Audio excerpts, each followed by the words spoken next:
अस्सलाम वालेकुम, मेरा नाम है doctor Afira Kaleem and I am from dental academy. आज जो चैप्टर हमें स्टार्ट करना है वो है fundamentals of tooth preparation and pulp protection. मैं आपको भी यही एडवाइस करूँगी कि आप अपनी बुक जो है अपने सामने रखें लेक्चर सुनते वक्त, और वहाँ पे अपनी बुक पे भी मार्किंग्स करते जाएं जैसे जैसे मैं यहाँ से पढ़ा रही हूँ। अच्छा, ये जो चैप्टर है काफ़ी इंपॉर्टेंट है ऑपरेटिव में, क्योंकि इसके अंदर हमने सारी टूथ प्रिपरेशन किस किस स्टेप से होती हैं वो हमने इसके अंदर स्टडी करनी है, जो कि आपने अमेलगम पढ़ेंगे या कॉम्पोजिट पढ़ेंगे या उसके अलावा कास्ट रेस्टोरेशंस पढ़ेंगे, सब में ये यूज़ होती हैं जो भी बेसिक्स यहाँ पे डिस्कस होंगी। अच्छा, सबसे पहले आ जाता है कि टीथ रिक्वायर इंटरवेंशन की रीजंस क्या है, मतलब टूथ की प्रिपरेशन हमें करनी क्यों पड़ती है।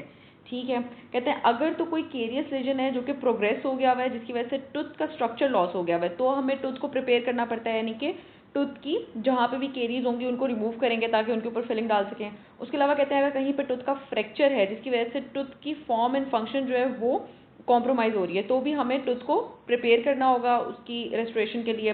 उसके अलावा आ जाता है कोई कंजेनिटल मेल फॉर्मेशन है या इम्प्रॉपर पोजीशन है आपके टूथ की, जिसके अंदर किसी किस्म का कोई पेग लेटरल आ सकता है या कोई ऐसी टूथ के ऊपर इनामल के डिफेक्ट्स आ सकते हैं, इनामल हाइपोप्लेजिया हो सकता है, जिसके अंदर हम थोड़ा सा इनामल को टूथ को प्रिपेयर करेंगे देन उसको फिल करेंगे। या कहते हैं कोई प्रीवियस रेस्टोरेशन लगी हुई है दांत के ऊपर जो कि इनएडिक्वेट है अपने एक्लूजल कॉन्टेक्ट्स में, यानी कि उसकी एक्लूजन सही से नहीं होती, या जो उसके प्रॉक्सिमल कॉन्टेक्ट्स हैं वो इनएडिक्वेट हैं या डिफेक्टिव हैं, तो उस ओल्ड रेस्टोरेशन को हमें रिमूव करके, जब हम ओल्ड रेस्टोरेशन को रिमूव करेंगे तब भी हम थोड़ा सा अपने टूथ को प्रिपेयर करेंगे फर्दर, ताकि वहाँ पे आपकी न्यू फिलिंग मटेरियल जो है आके लग सके। फिर कहते हैं जब भी आपने टूथ को प्रिपेयर करना है, आपने कोशिश करनी है कि आपके जो एडजेसेंट टूथ है उसको किसी किस्म का डैमेज ना हो, जिसको हम ईट्रोजेनिक डैमेज कहते हैं। ईट्रोजेनिक का मतलब होता है कि कोई भी ऐसा डैमेज जो कि डेंटिस्ट की वजह से हो जाए। ऑफकोर्स वो बर्ड से जब अपने टूथ को प्रिपेयर कर रहा होगा तो एडजेसेंट टूथ की डैमेज ना हो, इस बात का हमने ख्याल रखना है।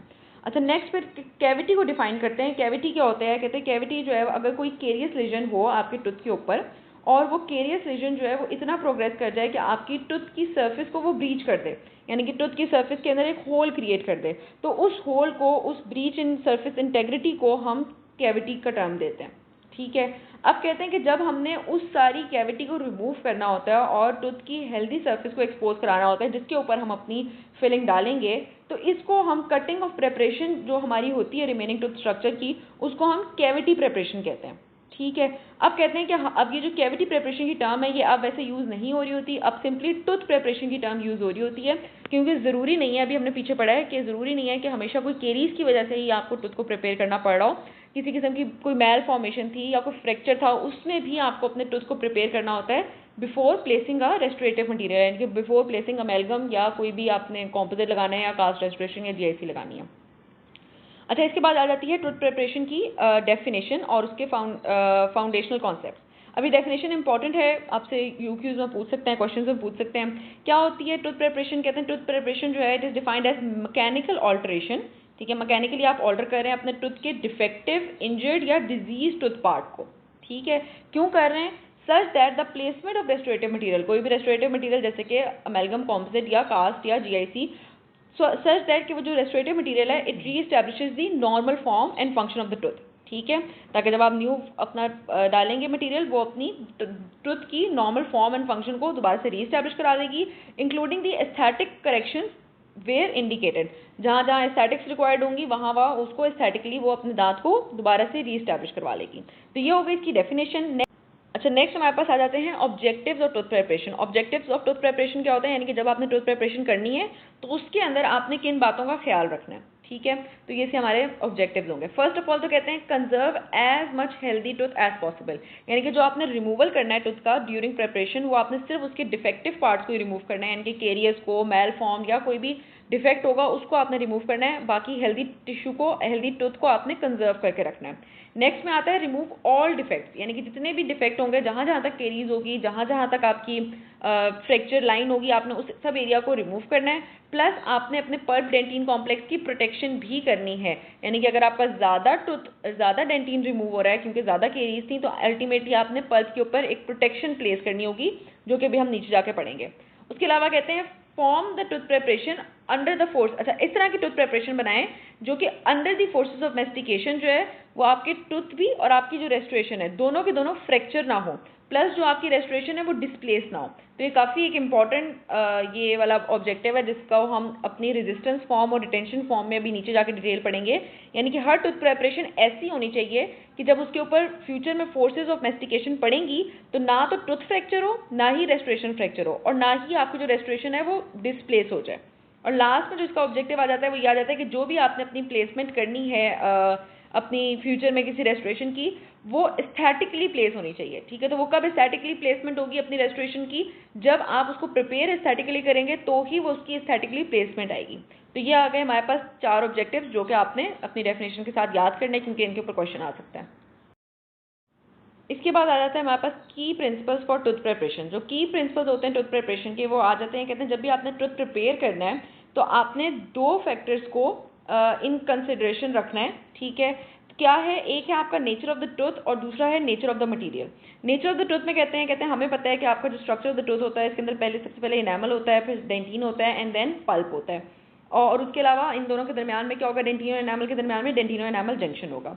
फिर कहते हैं जो इनामल होता है वो हाईली मिनरलाइज्ड होता है और वो काफ़ी ब्रिटल होता है, और वो किसके ऊपर रेस्ट कर रहा होता है, वो डेंटीन के ऊपर रेस्ट कर रहा होता है जो कि दरअसल रेजिलियंट होता है, और आपकी जो ऊपर से डेंटीन इनामल होती है उसको एक तरीके का कुशन प्रोवाइड कर रहा होता है, जिसकी वजह से इनामल जो है वो ब्रेक नहीं होती जब भी उसके नीचे डेंटीन होता है। तो कहते हैं आपने जब भी प्रिपरेशन करनी है अपनी कैविटी की तो आपने इस तरीके से करनी है कि एज मच एज पॉसिबल आप डेंटीन को कंजर्व करवा सकें, ताकि आपके जो इनामल की स्ट्रेंथ है वो भी मेंटेन रहे, प्लस डेंटीन आपकी नीचे वाली पल्प को भी प्रोटेक्ट करता रहे। ठीक है, तो कहते हैं अगर आपका जो जंक्शन होता है between the enamel and dentine, जो कि डेंटिनो इनामल जंक्शन होता है, वो आपके इनामल को मेस्टिकेटरी फोर्सेस से विथ स्टैंड करवा रहा होता है। यानी कि अगर वो एज अ कुशन एक्ट कर रहा होता है, तो जब इनामल के ऊपर किसी किस्म की भी फोर्सेस पड़ती हैं तो इनामल ब्रेक नहीं होता जब उसके नीचे डेंटीन होता है। कहते हैं अगर जो केरीज हैं वो आपकी डेंटिनो इनामल जंक्शन को ही कॉम्प्रोमाइज़ कर दें, जिसके अंदर कहते हैं लोअर से आपका जो डेंटीन है वो सारा केरियस हो जाए और ऊपर कुछ एसोसिएटेड सुपरफिशियल सिर्फ इनामल रह जाए, तो वो जो सिर्फ इनामल रह जाएगा जिसके नीचे डेंटीन नहीं होगा वो प्रोन टू फ्रैक्चर होगा अंडर साइक्लिक एक्लूजन। यानी कि जब भी उसके ऊपर फोर्सेस पड़ेंगी तो वो चांसेस होंगे कि वो ऊपर वाला जो इनामल है वो फ्रैक्चर कर जाए। तो हमेशा आपने कैविटी इस तरीके की बनानी है कि जिस कैविटी में नीचे से आपका जो डेंटीन है वो अगर ख़त्म हो चुका हुआ है तो आपने ऊपर का जो इनामल है उसको भी आपने रिमूव करना होगा, क्योंकि वो सोल इनामल जो है वो इतना हेल्दी नहीं होता कि वो फोर्सेस को विथस्टैंड कर सके। अच्छा, उसके अलावा कहते हैं कि जो भी आपने प्रिपरेशन वॉल्स अपनी बनानी है वो at least 90 degree to the external surface of the enamel होनी चाहिए। अच्छा, अब ये चीज़ को हम ज़रा ऊपर देख लेते हैं। अब इसके अंदर अच्छा, अब इसमें देखें तो हम देख सकते हैं कि जो वाइट से है वो हमारा सारा इनामल है और जो नीचे येलो से है वो हमारा डेंटीन है। ठीक है, इनामल में हमें पता है इनामल रॉड्स प्रेजेंट होती थी, तो कहते हैं हमेशा जो इंटरफेस बनना चाहिए इनामल और इनामल का डेंटीन के साथ वो कुछ प्रिपरेशन में इस तरीके से बनना चाहिए कि आपकी फुल लेंथ इनामल रॉड्स जो हैं वो आपकी या तो डेंटीन के ऊपर रेस्ट कर रही हो, या तो इस तरीके से एक डिज़ाइन हो जो कि ए में दिखाया हुआ है, या कुछ इस तरीके से डिज़ाइन हो कि फुल लेंथ इनामल रॉड आपकी शॉर्ट लेंथ इनामल रॉड्स के ऊपर रेस्ट कर रही हो और उसके नीचे जो है सब इनामल के नीचे डेंटीन प्रेजेंट हो। अब इस कैविटी के अंदर हम देख सकते हैं, हमें पता है कि जो आपका जो इनामल रॉड्स होती हैं वो अपने सर्वाइकल मार्जिन पे परपेंडिकुलर होती हैं बिल्कुल टू द टूथ, जैसे इसके अंदर दिखा रहे हैं वो फुल लेंथ में परपेंडिकुलर होती हैं। ठीक है, तो वहाँ पे सारी फुल लेंथ इनामल रॉड्स आ जाएंगी, लेकिन एक्लूजल टिप्स पे हमारी जो इनामल रॉड्स होती हैं वो बिल्कुल परपेंडिकुलर नहीं होती, बल्कि वो एक एंगल पे प्रेजेंट होती हैं। इस वजह से जब हम यहाँ पे प्रिपरेशन करेंगे तो कुछ हमारी इनामल रॉड्स जो हैं वो शॉर्ट लेंथ की होंगी, ठीक है, और कुछ इनामल रॉड्स जो हैं उसके कैविटी के बाहर जाते चले जाएंगे तो फुल लेंथ की आती चली जाएंगी। तो इसमें भी यही कह रहे हैं कि या तो इस तरह की इसकी प्रिपरेशन हो कि फुल लेंथ इनेमल रॉड्स जो हैं वो डेंटीन के नीचे आ रही हो, या कुछ फुल लेंथ इनेमल रॉड्स आपकी शॉर्ट लेंथ इनेमल रॉड्स के ऊपर रेस्ट कर रही हो। ठीक है, जैसे बी के अंदर उन्होंने लिखा हुआ है कि फुल लेंथ इनेमल रॉड्स जो हैं वो साउंड डेंटीन से सपोर्टेड हो, प्लस उनकी साइड पे क्या हो, शॉर्टेंड रॉड्स हो वो जो कि भी साउंड डेंटीन पे प्रेजेंट हो। तो ये 2 तरह की इसकी प्रेजेंटेशंस हो सकती हैं इनामल की डेंटीन के साथ। प्लस उन्होंने कहा है कि ये जो आपकी कैविटी की जो वॉल है उसकी एक्सटर्नल सरफेस के साथ जो एंगल बनना चाहिए, जो कि ये वाला एक एंगल बनता है, ठीक है, ये 90 डिग्री का होना चाहिए मोस्टली। तो ये हमारी कैविटी प्रिपेयर्ड वॉल है और उसके बाहर वाली हमारी टूथ सरफेस है, इन दोनों का कौन सा एंगल होना चाहिए, 90 डिग्री का। तो ये दोनों इसमें इन्होंने बातें की नेचर ऑफ द टूथ के अंदर जब हमने अपने की प्रिंसिपल्स देखे। अच्छा, नेक्स्ट आ जाते हैं नेचर ऑफ द मटेरियल पे। नेचर ऑफ द मटेरियल यानी कि जिसने आपकी फिलिंग, जो आपका फिलिंग मटेरियल होगा, जिसने रिस्टोर करना है आपके डिफेक्ट को, कहते हैं वो जो मटेरियल होना चाहिए वो बिल्कुल वैसा ही होना चाहिए जैसा आपका टूथ का मटेरियल है, ताकि जो भी टूथ के ऊपर जो भी स्ट्रेसेस पड़ते थे वो जो मटेरियल है वो भी उन स्ट्रेसेस को विथस्टैंड करे और वो उस तरीके से फ्रैक्चर ना करे। ठीक है, तो कहते हैं जब भी आपके टूथ के ऊपर किसी किस्म का नॉर्मल मेस्टिकेटरी फोर्स पड़ती है तो आपका जो टूथ है वो स्मॉल अमाउंट ऑफ फ्लेक्चर करता है। फ्लेक्चर से मुराद है स्मॉल अमाउंट ऑफ बेंडिंग करता है, जो कि बहुत ही स्मॉल अमाउंट की होती है, विदाउट फ्रैक्चरिंग और separation of the enamel from the dentin. ठीक है, यानी कि एनामल जो है वो डेंटिन से सेपरेट नहीं होती बल्कि थोड़ी सी बेंड कर जाती है जब भी उसके ऊपर फोर्सेस पड़ती हैं। अब हमारे जो है दो टाइप के कहते हैं आपके रेस्टोरेशन के मटेरियल होते हैं, एक होते हैं पॉलीक्रिस्टलाइन और एक होते हैं पॉलीमेरिक। पॉलीक्रिस्टलाइन के अंदर हम डेंटल अमेलगम और ग्लास सिरेमिक को स्टडी करते हैं और पॉलीमेरिक के अंदर हमारा कॉम्पोजिट आ जाता है। ठीक है, कहते हैं अब ये जो पॉलीक्रिस्टलाइन नेचर के हमारे रेस्टोरेटिव मटेरियल्स होते हैं जिसमें डेंटल अमेलगम वगैरह आ रहा है, कहते हैं ये जो है ना इनके अंदर बिल्कुल भी एबिलिटी नहीं होती टू फ्लेक्स विदाउट फ्रैक्चरिंग, यानी कि ये बिल्कुल भी ब्लेंड नहीं कर सकते, बेंड नहीं कर सकते अगर इनके ऊपर किसी किस्म की फोर्सेस पड़े। कहते हैं अगर इनके ऊपर एक्लूजल लोडिंग आएगी तो दे विल फ्रैक्चर। ठीक है, तो इसको प्रिवेंट करने के लिए हमें अमेलगम को हमेशा बहुत ज़्यादा थिकनेस में अपने टूथ के अंदर एंटर करना पड़ता है, ताकि अगर अमेलगम जो है वो एक स्पेसिफिक थिकनेस का होगा तो उसको वो बेंड करना ही नहीं पड़ेगा, वो फ्रैक्चर करेगा ही नहीं। अगर बहुत थिन अमेलगम होगा तो वो उसके ऊपर जब भी फोर्सेस पड़ेंगी वो बेंड नहीं करेगा तो वो फ्रैक्चर कर जाएगा। ठीक है, तो जब भी आपने पॉलीक्रिस्टलाइन मटेरियल यूज़ करना है तो आपने ज़्यादा टूथ मटेरियल को रिमूव करना है, ताकि जब ज़्यादा टूथ मटेरियल, ज़्यादा डीप टूथ प्रेपरेशन होगी तो ज़्यादा अमेलगम ऐड होगा। जब ज़्यादा अमेलगम ऐड होगा तो क्या होगा, वो अमेलगम फ्रैक्चर नहीं करेगा। तो इस केस के अंदर कहते हैं कि जो भी आपकी प्रेपरेशन क्रिएट होती है टूथ के अंदर, जो कैविटी बनती है वो ऑलमोस्ट फेयरली यूनिफॉर्म होती है, क्योंकि हमें पता है कि हमें एटलीस्ट 1.5 to 2 mm की अमेलगम को एंटर करना ही करना है। तो जब इतनी आपने मिनिमम थिकनेस अमेलगम की डालनी ही डालनी होती है तो हमें पता है हमने इतना टूथ स्ट्रक्चर रिमूव करना ही करना होगा, बेशक इतनी डीप केरीज हो या ना हो। ठीक है, तो ये एक बात इसके अंदर बहुत इंपॉर्टेंट आ जाती है कि जो भी अमेलगम की रेस्ट्रिक्शंस होंगी उसके अंदर आपको एक मिनिमम थिकनेस प्रिपेयर करनी होती है, क्योंकि जब आपकी इतनी मिनिमम थिकनेस होगी तो ही आप अपने अमेलगम को बल्क में एंटर कर सकेंगे, ताकि वो जो अमेलगम है वो फ्रैक्चर ना करे। प्लस यहाँ पे जो केवल सरफेस मार्जिन का जो एंगल होना चाहिए वो क्लोज टू 90 डिग्री होना चाहिए, जो मैंने अभी आपको ऊपर दिखाया केवल सरफेस मार्जिन का जो एंगल बन रहा था कैविटी का और आपकी एक्सटर्नल टूथ सरफेस का जो एंगल बन रहा था। इसके अंदर कहते हैं हमें समटाइम्स एडिशनल हेल्दी टूथ को भी रिमूव करना पड़ जाता है ताकि आपकी मैक्सिमम थिकनेस का टूथ मटेरियल जो है उसके अंदर एंटर हो सके। जबकि जो दूसरा हमारा रेस्टोरेटिव मटेरियल होता है जो कि पॉलीमेरिक इन नेचर होता है, जिसके अंदर कॉम्पोजिट आ जाता है, वो कहते हैं उसके अंदर एबिलिटी होती है टू फ्लेक्स, यानी कि वो थोड़ा सा बेंड कर जाता है विदाउट फ्रैक्चरिंग। उस केस के अंदर कहते हैं हमें सिर्फ disease portion of the tooth को रिमूव करना पड़ता है, उसके अंदर कोई minimum thickness of the material नहीं डालनी पड़ती, क्योंकि अगर कॉम्पोजिट जो है वो बहुत ही थिन लेयर में भी डलेगा तो भी वो फ्रैक्चर नहीं करेगा under the forces of stress, या वो फ्लेक्चर कर जाएगा, बेंड कर जाएगा। उसके अलावा कहते हैं जो पॉलीमेरिक मटेरियल्स होते हैं यानी कि जो कॉम्पोजिट होता है उसकी अटैचमेंट टू द इनामल जो है वो ओवर टाइम स्टेबल रहती है, लेकिन उसकी attachment with the dentin with time deteriorate होती चली जाती है। यानी कि कॉम्पोजिट की अटैचमेंट डेंटिन के साथ विद टाइम इतनी सही नहीं रहती है एज कम्पेयर टू जितनी उसकी इनामल के साथ रहती है। लास्ट में इसमें आ जाता है, कहते हैं जो पॉलीमेरिक मटेरियल्स होते हैं ये जितने भी आप थिन प्लेस कर लेंगे अपने टूथ स्ट्रक्चर के ऊपर, वो आपकी एक तो टूथ की नॉर्मल एनाटमी को रिप्लेस कर देंगे, नॉर्मल एनाटमी को फॉर्म करवा देंगे, प्लस वो क्या करेंगे आपके नॉर्मल टूथ स्ट्रक्चर को मैक्सिमम कंजर्व करेंगे, यानी कि आपको कोई हेल्दी टूथ स्ट्रक्चर को रिमूव नहीं करना पड़ रहा था, सिर्फ उतनी पार्ट को रिमूव करेंगे जिस पे केरीज थी। तो इस प्रोसीजर को यानी कि इस तरीके की प्रेपरेशन को हम मिनिमली इन्वेजिव प्रेपरेशन भी कहते हैं। ठीक है, तो ये इसके अंदर आ गई हमारी दो टाइप की फिलिंग की नेचर्स। इसके बाद हमारे पास दो डेफिनेशंस आ जाती हैं इंट्रा कॉरोनल टूथ प्रेपरेशन और एक्स्ट्रा कॉरोनल टूथ प्रेपरेशन की। इंट्रा कॉरोनल टूथ प्रेपरेशन हर वो प्रेपरेशन होती है जो कि हमारी किसी भी फिलिंग के लिए हो रही होती है। कहते हैं यहाँ पे जो है आपका much of the clinical crown surface जो है वो अनइन्वॉल्व रहती है। जैसे कि हमें पता है कोई भी आपकी कोई क्लास 1 क्लास 2 की कोई फिलिंग होनी है तो आपने सिर्फ उतना केरियस पार्ट रिमूव करना होता है और बाकी सारा आपका जो टूथ सर्फेस है वो इसके अंदर अनइन्वॉल्व रहती है। जैसे यहाँ पे इंट्राकॉर्नल प्रिपरेशन एक दिखाई हुई है जिसके अंदर बॉक्स लाइक अपीयरेंस आपकी क्लास 1 की कैविटी प्रिपेयर हुई है, सिर्फ यहाँ पे केरीज थी उनको रिमूव किया गया हुआ है, बाकी सारा tooth structure as it is remaining है। जो आपकी extra coronal tooth surface extra coronal tooth preparation होती हैं उसके अंदर कहते हैं जो आपका डैमेज होता है वो बहुत ज़्यादा एक्सटेंसिव होता है, जिसकी वजह से आपका मैक्सिमम जो क्राउन स्ट्रक्चर है उसको हम यहाँ पे रिमूव कर रहे होते हैं। कहते हैं tooth preparation that involve all the external enamel surfaces, इसको हम कहते हैं एक्स्ट्रा कॉर्नल प्रिपरेशन। यहाँ पे जो केरियस डिस्ट्रक्शन होती है वो फुल क्लिनिकल क्राउन को ऑलमोस्ट कवर कर रही होती है, तो जो भी आपने प्रिपरेशन करनी होती है उसके अंदर आपने फुल क्राउन को इंसर्कल करना होता है और पूरे टूथ को ही ऑलमोस्ट रिमूव करना होता है ताकि आप वहाँ पे प्रॉपर से एक किसी क्राउन की प्लेसमेंट कर सकें। जबकि इंट्राकॉर्नल के अंदर कहते थे आपका जो मैक्सिमम क्लिनिकल क्राउन था वो कंजर्व रह जाता है, यानी कि उसके रिमूवल नहीं होता। अभी जो एक्स्ट्रा कॉर्नल होती है तभी होती है जब भी आपने कोई क्राउन प्लेसमेंट करना होता है। जैसे 11.4 के अंदर यहाँ पे दिखाया हुआ है कि आपने फुल क्राउन की प्रिपरेशन की है ताकि इसके ऊपर फ्यूचर में आके आप एक क्राउन को प्लेस करवा सकें। ठीक है, तो इसके अंदर बस इसकी डेफिनेशन देखनी है, बाकी और इसकी कोई डेप्थ में ज़्यादा पढ़ने की जरूरत नहीं है। नेक्स्ट हमारे पास आ जाती है क्लासिफिकेशन ऑफ टूथ प्रिपरेशन। अभी काफ़ी इंपॉर्टेंट है, इसके अंदर हमने क्लासेस पढ़नी है। क्लासेस किसने प्रपोज की थी? जीवी ब्लैक ने क्लासिफिकेशन प्रपोज की थी टूथ प्रिपरेशन की। हमारी यहाँ पे टोटल 6 क्लासिफिकेशंस होती हैं जिनको हमने अच्छे से याद करना है क्योंकि यही बार बार आगे आती हैं और इनको हमें समटाइम्स इनके ऊपर भी क्वेश्चन पूछा जाता है कि क्लासेस को डिफाइन करेंगे कौन कौन सी क्लास कहाँ पे इन्वॉल्व हो रही होती है।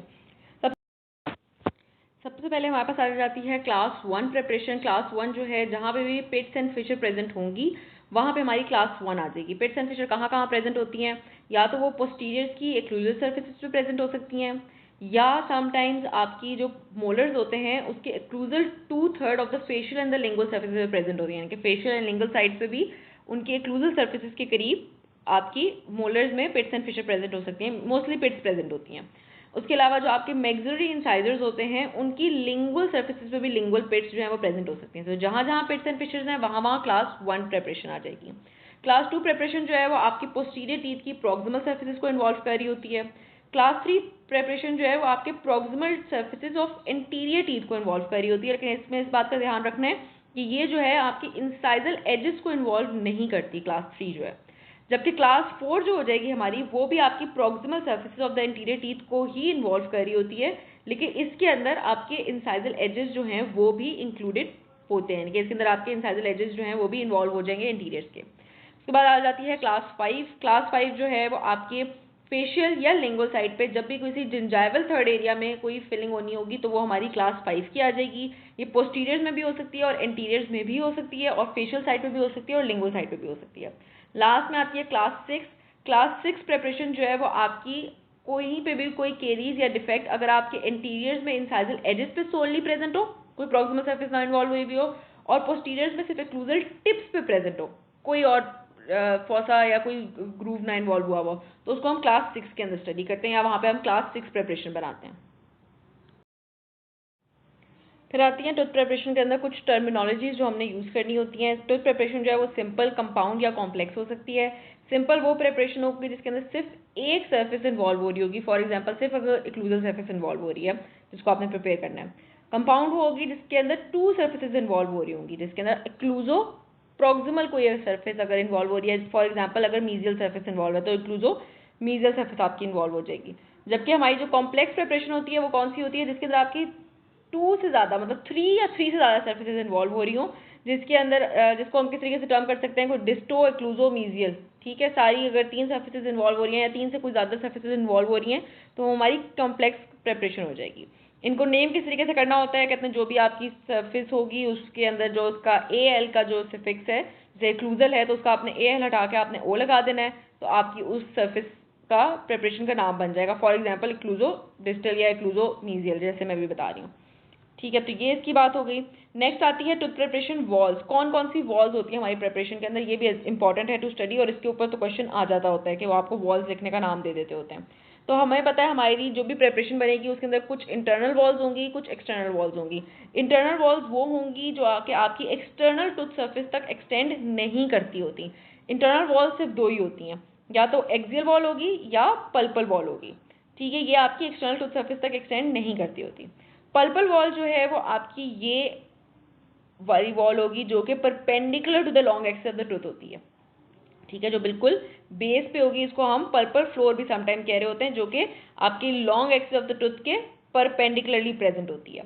और एक्सियल वॉल कौन सी होती है? जो कि इंटरनल होती है। एक्सियल वॉल ये आपकी लॉन्ग एक्सिस से पैरेलल होगी, जो कि बिल्कुल फ्रंट पे अच्छा, ये जो वॉल्स होती हैं ये मेनली किसकी बनी हुई होती हैं? डेंटिन की ही बनी हुई होती हैं, क्योंकि ये इंटरनली प्रेजेंट होती हैं।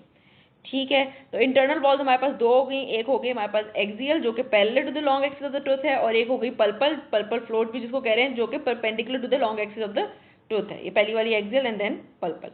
अच्छा, नेक्स्ट आ जाती है हमारी एक्सटर्नल वॉल्स। एक्सटर्नल वॉल्स जो है वो आपकी एक्सटर्नल टूथ सरफेस के ऊपर एक्सटेंड कर रही होती हैं, और उनके जो नेम्स हैं वो डिपेंड करते हैं कि जौन सी भी उनकी एक्सटर्नल टूथ सरफेस का नाम है वो उनका नाम होगा उन सर्फेसिस का। ठीक है। अब इसमें देखें तो ये अगर आपके दांत की फेशियल साइड है तो इसके अंदर ये वाली जो सारी वॉल होगी वो फेशियल हो जाएगी। ठीक है। ये वाली ऑफ कोर्स अगर लिंगुअल साइड होगी तो ये वाली जो वॉल होगी ये हमारी लिंगुअल वॉल हो जाएगी। उस साइड पे आपका डिस्टल सरफेस है तो ये वाली आपकी डिस्टल वॉल होगी। अब इसके अंदर मीजियल वॉल कोई नहीं है इस कैविटी के अंदर, क्योंकि मीजियल वॉल आपने रिमूव की हुई है, क्योंकि आपकी ये प्रॉक्सिमल केरीज है जिसको आप रिमूव प्रिपेयर कर रहे थे। उसके अलावा यहाँ पे बेस पे जो है आप पे जिंजाइवल वॉल आ जाएगी। ठीक है। तो कितनी हो गई एक्सटर्नल वॉल्स? 4 हो गई हमारी एक्सटर्नल वॉल्स। इन 4 में से जो 3 हैं वो क्या है? Parallel to the long axis है, यानी कि ये 3 जो थी ये क्या थी? वर्टिकल वॉल्स थी। ठीक है। और एक जो है जो जिंजाइवल वॉल है, इसको हम जिंजाइवल फ्लोर भी कहते हैं, ये एक आपकी हॉरिजॉन्टल वॉल है। ठीक है। तो अभी बस आपको क्या पता होना चाहिए, इंटरनल वॉल्स कौन सी होती हैं जो कि इंटरनली होती हैं, एक्सटेंड नहीं करती हैं एक्सटर्नल सर्फेस तक, और एक्सटर्नल वॉल कौन सी होती हैं जो एक्सटर्नल सर्फेस तक एक्सटेंड करती हैं, और उनके क्या क्या नाम होते हैं। एक्सटर्नल वॉल्स जो है उसके अंदर सिर्फ एक हॉरिजॉन्टल होती है जिसको हम जिंजाइवल फ्लोर कह रहे होते हैं, और बाकी जो है वो सारी वर्टिकल होती हैं। अब इसमें भी कहते हैं कुछ पोर्शन जो होता है आपके जिंजाइवल वाली वॉल का, वो कुछ हो सकता है इनामल वॉल के अंदर और कुछ डेंटिनल वॉल के अंदर होता है, डिपेंडिंग कि आपकी जो कैविटी है वो कितनी एक्सटेंड कर रही है। इसको देखने के लिए अगर हम ऊपर चले जाएं, हाँ जी, तो इसमें देखो, तो इसमें हम यहाँ पे देख सकते हैं कि इतना जो पोर्शन होगा आपकी वो इनामल वॉल के अंदर कंसिडर हो रहा होगा, क्योंकि वो जो है वो इनामल सरफेस आ रही है वहाँ पे, और इतना जो है वो इसकी डेंटिनल वॉल के अंदर आ रहा होगा। ठीक है। ये दोनों चीज़ें किसकी हैं? ये आपकी जिंजाइवल फ्लोर की हम बात करें ऑफ कोर्स, क्योंकि यहाँ पे आपका जिंजाइवल फ्लोर बनेगा। जिंजाइवल फ्लोर की 2 वॉल्स हो सकती हैं, इनामल सरफेस पे उसकी वॉल हो सकती है और डेंटिनल सरफेस पे उसकी वॉल हो सकती है। तो बस ये इसके अंदर था हमारी वॉल्स का।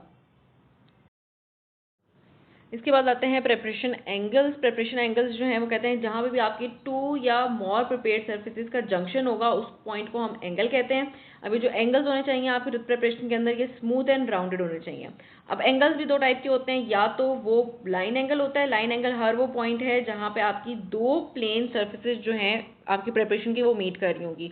और दूसरा होता है पॉइंट एंगल। पॉइंट एंगल वो वाला पॉइंट होता है जहाँ पे आपकी 3 सर्फेसिस जो हैं वो जंक्शन पे बना रही होंगी। ठीक है। तो लाइन एंगल हमारी हर प्रिपरेशन के अंदर कुछ इंटरनल लाइन एंगल्स हो सकते हैं जिनका जो एपिक्स होता है वो टूथ के अंदर प्रेजेंट होता है। अब यहाँ पे अगर हम नीचे देखें तो इंटरनल लाइन एंगल्स जो है वो हमारे, मैंने यहाँ पे ये लाइट ब्लू से मार्क किए हुए, बल्कि ग्रीन से मार्क किए हुए। अब कौन कौन से इंटरनल लाइन एंगल्स हैं? डिस्टो पल्पल, पल्पल वाली साइड पे, डिस्टल वाली साइड का। उसके अलावा मीजियो पल्पल, फिर आ जाता है फेशियो पल्पल और आपका लिंगुओ पल्पल। तो ये हमारे जो लाइट ब्लू से ग्रीन से मार्क हैं ये क्या हो गई? ये आपके इंटरनल लाइन एंगल्स हो गए। और एक्सटर्नल लाइन एंगल्स वो हैं जिनका एपिक्स जो है वो आपके टूथ सरफेस के ऊपर आ रहा होता है, यानी कि अवे फ्रॉम इंटरनल टूथ के अवे आ रहा होता है, जो कि मैंने यहाँ पे रेड से मार्क किए हैं, जिसके अंदर मीजियोफेशियल, मीजियोलिंगुअल, डिस्टोलिंगुअल और डिस्टोफेशियल आ जाता है। उसके अलावा पॉइंट एंगल जो है वो मैंने आपको बताया जहाँ पे आपके 3 सर्फेसिस मीट कर रही हूँ। 3 सर्फेसिस जो मीट कर रही हैं इस एग्जाम्पल के अंदर वो 4 हैं। एक आ जाती है हमारे पास डिस्टोफेशियो पल्पल, यानी कि जो हमारा एग्जैक्टली ये वाला अंदर वाली साइड पे कोना होगा। ठीक है। यहाँ पे डिस्टल साइड, फेशियल साइड और पल्पल वॉल सब मीट कर रही होंगी। उसके अलावा आ जाती है मीजियोफेशियल पल्पल इस साइड पे।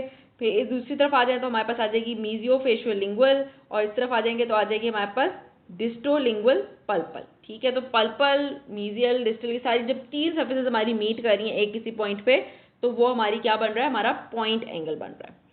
अब इसके अंदर जो चीज़ और जो याद करने वाली है जो कि आपके एमसीक्यूज में पूछी जा सकती है, वो ये पूछी जा सकती है कि अगर आपकी जो क्लास 1 कैविटी होती है, जैसे कि यहाँ पे दिखाई हुई है 11.6 के अंदर, उसके अंदर टोटल कितने पॉइंट एंगल्स होते हैं और कितने आपके लाइन एंगल्स होते हैं।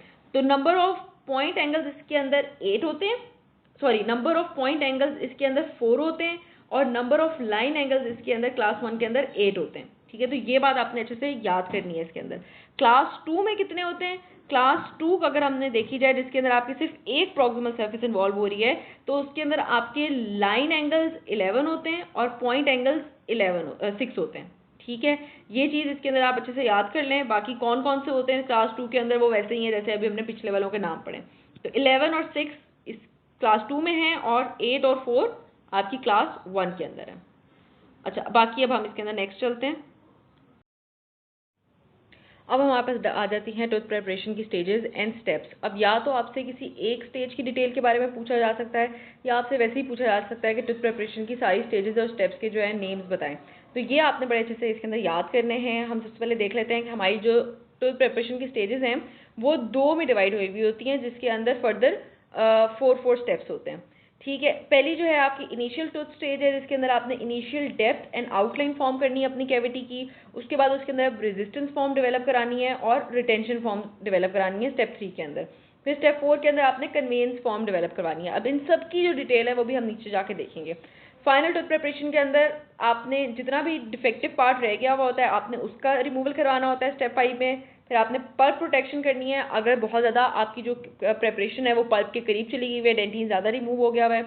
फिर 7 पे आपने सेकेंडरी रेजिस्टेंस और रिटेंशन फॉर्म क्रिएट करनी है, यानी कि फर्दर अगर कुछ ज़्यादा रिटेंशन और रेजिस्टेंस चाहिए तो उसकी आपने यहाँ पे फॉर्मेशन करवानी है।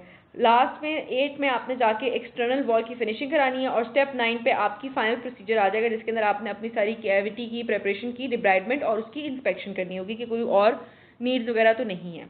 तो या तो सिंपली वो आपसे स्टेप्स पूछ सकते हैं या स्टेजेस के नाम पूछ सकते हैं, जिसके अंदर आपने बस इनके नेम्स लिखने होंगे, या उनकी डिटेल आएगी जो कि अभी हम नीचे जाके पढ़ेंगे। ओवरव्यू में देखें तो यही बातें यहाँ पे भी मेंशन की हुई हैं। कहते हैं इनिशियल स्टेज के अंदर आपने क्या करना होता है, आपने एक सुपरफिशियल इंसिजन क्रिएट करना होता है और आपने सारा अपने रोटरी इंस्ट्रूमेंट से अपनी जितनी भी एनामल की केरीज हैं उनको एक स्पेसिफिक डेप्थ तक, डेंटिनो एनामल जंक्शन की एक स्पेसिफिक डेप्थ तक आपने उसको रिमूव करना होता है अपनी केरीज को, और अपनी कैविटी को लेटरली एक्सटेंड करना होता है, यानी कि आपने एक कैविटी की एक आउटलाइन बना लेनी होती है। ठीक है, उसके अलावा कहते हैं आपने यहाँ पे रेजिस्टेंस और रिटेंशन फॉर्म क्रिएट करनी है, जिसको यहाँ पे कह रहे हैं कि ऐसी प्रेपरेशन हो जो कि आपके टूथ फ्रैक्चर को रेजिस्ट करे और आपके रेस्टोरेटिव मटेरियल के फ्रैक्चर को रेजिस्ट करे, यानी कि ना आपका टूथ फ्रैक्चर हो ऐसी कैविटी बनाए, ना आपका जो फिलिंग मटेरियल है वो फ्रैक्चर हो ऐसी कैविटी बनाए। अच्छा, उसके अलावा कहते हैं कि आपने, अच्छा अब यहाँ पे एक और चीज़ इंपॉर्टेंट आ जाती है जो कि है इनेमलोप्लास्टी, जो कि इस टॉपिक में अच्छे से पढ़ने वाली है। इनेमलोप्लास्टी क्या होता है, कहते हैं अगर कोई एक ऐसा एरिया है जहाँ पे आपका बहुत ही कोई नैरो ग्रूव या फॉसा प्रेजेंट है, ठीक है, बहुत ही कोई नैरो ग्रूव या फॉसा अगर प्रेजेंट है और वो जो नैरो ग्रूव या फॉसा है उसकी सेल्फ क्लीनिंग पॉसिबल नहीं है, मतलब वहाँ पे चांसेस हैं कि वहाँ पे फूड एक्यूमुलेट हो सकता है और फ्यूचर में वहाँ पे केरीज डेवलप हो सकती हैं, तो आपने उस शैलो से ग्रूव की इनेमलोप्लास्टी करनी होती है, यानी कि वहाँ से आपने इनेमल को रिमूव कर देना होता है और उस आप शैलो ग्रूव को जब आप ऊपर से इनेमल रिमूव करेंगे तो उसको आप ज़रा सा एक इस तरीके की आप उसकी प्रेपरेशन बना देंगे जो कि फ्यूचर में सेल्फ क्लीनिंग हो जाएगी।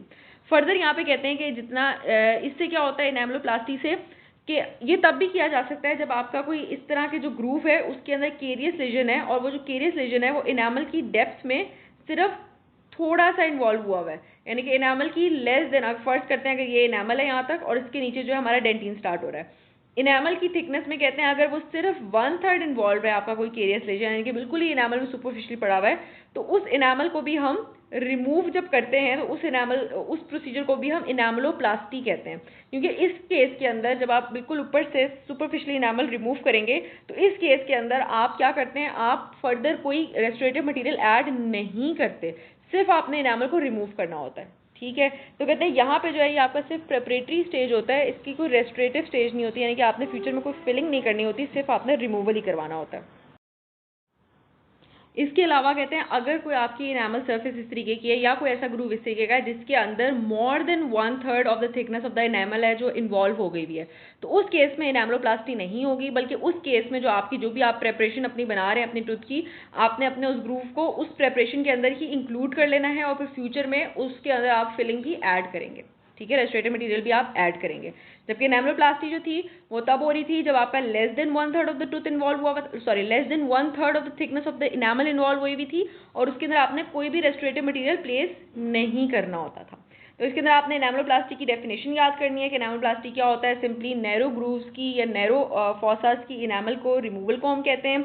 और क्यों हम करते हैं, ताकि कोई अगर कोई नॉन क्लीनिंग इस तरह का कोई फॉसा है जो कि जिसकी सेल्फ क्लीनिंग पॉसिबल नहीं है तो उसकी सेल्फ क्लीनिंग पॉसिबल हो सके। और फर्दर कहते हैं कि ये तब किया जा सकता है जब कोई ऐसा इनेमल की सरफेस इन्वॉल्व है जो कि लेस देन 2/3 उसकी सिर्फ सरफेस इन्वॉल्व है, sorry less than 1/3 of the enamel surface involve है, तो आप इसको रिमूव करते हैं इनेमल को और उसको फिल नहीं करते। ठीक है। अच्छा, क्लिनिकल नोट में भी यही बात मेंशन की हुई है। अच्छा, उसके अलावा कहते हैं समटाइम्स आपको ये तब भी करना पड़ता है इसका रिमूवल जब कोई ग्रूव जो है वो आपकी कस्प की तरफ एक्सटेंड हो रहा हो। ठीक है, और कहते हैं अगर आप उस कस्प को पूरा प्रिपेयर करेंगे, जैसे टूथ प्रिपरेशन के अंदर हम ज़्यादा कैविटी को प्रिपेयर करते हैं, ज़्यादा टूथ रिमूवल करते हैं, और कहते हैं अगर आप उसको टूथ प्रिपरेशन में अपनी कस्प को प्रिपेयर करेंगे तो आपकी जो कस्प है वो वीकेंड हो जाएगी। ठीक है, फिर आपको अपनी कस्प को भी रिड्यूस करना पड़ेगा और उसको फिर कवर करना पड़ेगा रेस्टोरेशन से। तो उस केस में जहाँ पे वो नैरो ग्रूव आपकी कस्प तक जा रहा हो तो आपने सिर्फ उसकी इनेमलोप्लास्टी करनी है, बल्कि उसकी टूथ प्रिपरेशन नहीं करनी, फुल कैविटी प्रिपेयर नहीं करनी, सिंपल बस 1/3 ऑफ द इनेमल थिकनेस आपने वहाँ से रिमूव करना है। सही है। सेम कहते हैं इस तरीके से कोई नैरो ग्रूव अगर कोई फेशियल या लिंगुअल साइड पे जा रहा होगा, फेशियल या लिंगुअल रिज पे जा रहा होगा, तो उसको भी आपने एनामलोप्लास्टी से ट्रीट करना है, रेदर देन आप उसको फुल टूथ प्रिपरेशन करें। फुल टूथ प्रिपरेशन करेंगे तो ये दोनों सर्फेसेज हैं ये आपकी प्रिपरेशन में इन्वॉल्व हो जाएंगी और ओवरऑल आपकी जो टूथ जो कंजर्व रखना था हमने वो कंजर्व नहीं रहेगा, बल्कि ज़्यादा टूथ का स्ट्रक्चर जो है लॉस होगा। फिर आ जाती है हमारे पास फाइनल स्टेज। अच्छा, ऊपर याद करने वाली मेन एक इनेमलोप्लास्टी थी, बाकी इनिशियल स्टेज तो उन्होंने वैसे ही बताई हुई थी। फाइनल स्टेज के अंदर क्या करना है, कोई भी एक्स्ट्रा लीजन रह गया हुआ है, कोई केरीज रह गई हुई, आपने उनको रिमूव करना है। आपने देखना है कि प्रॉपर पल्प की प्रोटेक्शन हो रही है। उसके अलावा आपने कोई सेकेंडरी रिटेंशन या रेजिस्टेंस फॉर्म बनाने जिसके अंदर कहते हैं इस तरह की आपने प्रेपरेशन एनहांसमेंट करनी है जो कि जिसका लॉन्ग प्रोग्नोसिस हो, लॉन्ग टर्म प्रोग्नोसिस हो, यानी कि ड्यूरेबल रहे आपकी जो रेस्टोरेशन है। इसके बाद कहते हैं कि जब भी आपने अपनी एक्लूजल सर्फेसिस पे कोई भी प्रिपरेशन करनी है तो आपने पहले तो अपनी जो भी आपके एक्लूजल कांटेक्ट का जो पॉइंट होता है आपने उसको आइडेंटिफाई कर लेना होता है। कहते हैं क्योंकि जहाँ पे भी आपकी डायरेक्टली एक्लूजन इस्टेब्लिश होनी होती है, जहाँ पे आपकी डायरेक्ट एक्लूजन आनी होती है, उस पॉइंट पे आपका प्रेपरेशन यानी कि टूथ सर्फेस और रेस्टोरेशन का इंटरफेस नहीं बनना चाहिए। क्योंकि अगर प्रेपरेशन और टूथ सर्फेस का इंटरफेस उस पॉइंट पे बनेगा जहाँ पे आपकी एक्लूजन आती है तो चांसेस होते हैं कि वो एरिया फेल कर जाए और वहाँ से रेस्टोरेशन जो है वो फ्रैक्चर कर जाए। अब इसके अंदर नीचे देखते हैं तो हमारे पास एग्जांपल है, ये आर्टिकुलेटिंग पेपर से हमने पहले से एक्लूजन को इस्टेब्लिश करवा देख लिया हुआ है कि एक्लूजन कॉन्टैक्ट कहाँ पे आते हैं। अब ये जो पॉइंट है, अगर इस पॉइंट पे आपकी फिलिंग मटीरियल और आपके टूथ सर्फेस का कॉन्टैक्ट आ रहा होगा तो चांसेस होंगे वो आपका फिलिंग मटीरियल जो आपकी टूथ सर्फेस से फ्रैक्चर कर जाए या वो फेल हो जाए। एक चीज़ तो ये हो गई। दूसरा कहते हैं कि जब भी आपने अपने कहीं से भी कैरियर स्ट्रक्चर को रिमूव करना है तो आपने किस तरीके से अपने रोटरी इंस्ट्रूमेंट को वहाँ पे प्लेस करना है। कहते हैं अगर तो आप अपनी किसी क्लास 1 के अंदर प्रिपरेशन कर रहे हैं, यानी कि अपनी एक्लूसिव सर्फेसिस पे पोस्टीरियर दांतों की पिट्स एंड फिशर की आपने रिमूवल करवाना है, तो आपने हमेशा रोटरी इंस्ट्रूमेंट को parallel to the long axis of the tooth crown रखना है, यानी कि आप बिल्कुल किस तरीके से एंटर होंगे यहाँ पे इन्होंने नीचे दिखाया हुआ है। अच्छा, ये देखो, तो अगर आपकी पिट्स एंड फिशर पे किसी किस्म का काम हो रहा है तो आपका जो रोटरी इंस्ट्रूमेंट का एंगल है वो किस तरीके से है, parallel to the long axis of the tooth है। उसके अलावा कहते हैं अगर आपने किसी प्रोक्सिमल सर्फेस पे अपने काम करना है पोस्टीरियर टीथ की, तब भी आपके जो रोटरी इंस्ट्रूमेंट होगा उसकी डायरेक्शन किस तरीके से एंटर होगी, parallel to the long axis of the tooth enter होगी। फिर अगर कोई फेशियल साइड या डिस्टल साइड फेशियल साइड या लिंगुअल साइड के ऊपर काम होना है, ये फॉर एग्जांपल फेशियल साइड है, ये लिंगुअल साइड है, तो आपके बर की एंट्रेंस किस तरीके से होनी चाहिए, तो आपकी perpendicular to the long axis of the tooth उसकी बर की आपकी डायरेक्शन होनी चाहिए उस एरिया को रिमूव करने के, उस केरियस पार्ट को रिमूव करने के लिए। तो बस ये एक छोटा सा पॉइंट था जो कि एमसीक्यू में पूछ सकते हैं कि किस एरिया में आपकी इन्वॉल्वमेंट है, तो आपने बर को किस तरीके से उस सर्फिस के अंदर एंटर करवाना है।